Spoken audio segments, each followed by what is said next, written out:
Well, again, my name is Gabe Zollner. I've got a couple of questions I'd like to ask.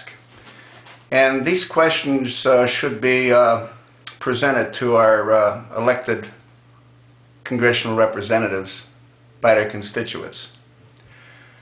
Would anyone sign a contract that contained, I don't know, let's say 17,000 pages, without having a clue as to what's in that contract?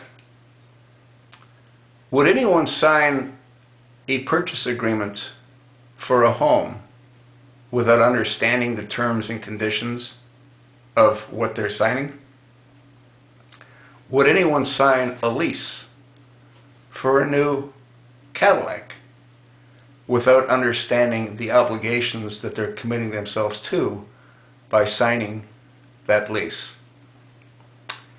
I could go on and on and on, and the answer in all those questions is only an idiot would do something like that. But there's also another group of people that would do something like that. And that group of people would be people that would be unaffected by their signature. Let me give you an example. What do we know about what the senators are trying to do? Well, the senators are trying to figure out a way to not have themselves and or their staffs be obligated to participate in a bill that they never read, that they signed into law, that affects, what, 1/6 of our entire economy. Mark Backus, who was the, I guess the proponent of Obamacare, there's video of him saying he never read it, nor did Kathleen Sebelius, because the bill was written in legalese terms, and they don't understand legalese terms. You remember when that whole thing came out with that book by Peter Schwarzer, Throw Them All Out?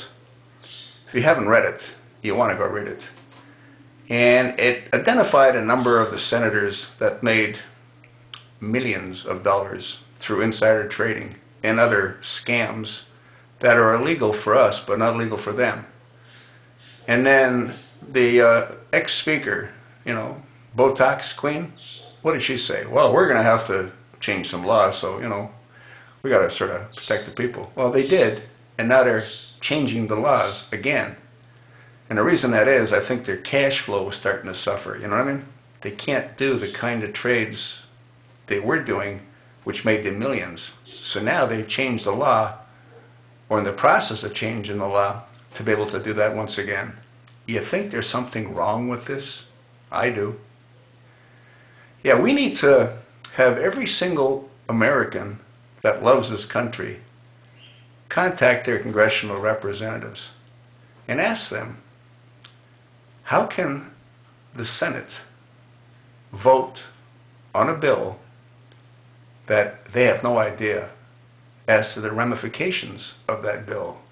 And it's, at the same time, they're trying to exclude themselves and their staffs and their families from having to adhere to the bill and the regulations that they want us all to adhere to. You think that makes any sense? Now, why would the Supreme Court not say there's something wrong with this picture? The bill was passed, I believe, on a Christmas Eve, and it was proven that no one could even come close to reading a third of the bill in the time that was allowed. But that becomes moot, since the author of the bill himself said he never read it. He did say that his staffs read it, and as I had said in the previous video, so what? The staffs weren't the ones that voted on it and turned it into law. Obamacare is probably the absolute worst combination of crap that was ever assembled. And we are still learning of the dramatic negative impact it'll have not only on our economy but on our overall health care. it's very clear that this administration has no use for the elderly. None. When you take a look at what the bill contains, the doctors can determine as to whether or not, you should be allowed to live. Yeah. And is there a death panel? Absolutely, there's a death panel. The reality is that this government has no use for people that don't contribute. And when someone's retired, then they become a drain on the system. They're no longer adding to the coffers, they're taking away from the coffers. So the administration's ultimate goal is to eliminate that drain. Yeah.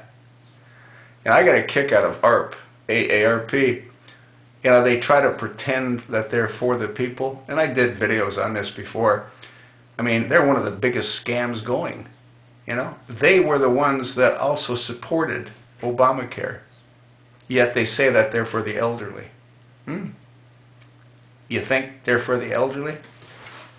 No. The only thing they're for is for themselves.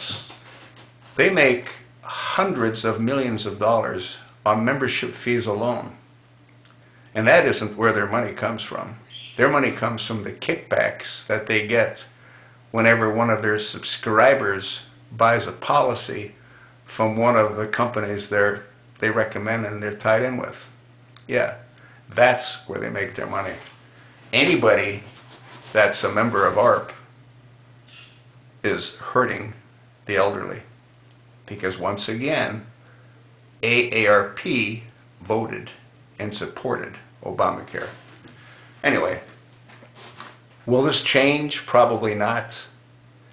I think our Congress has been compromised.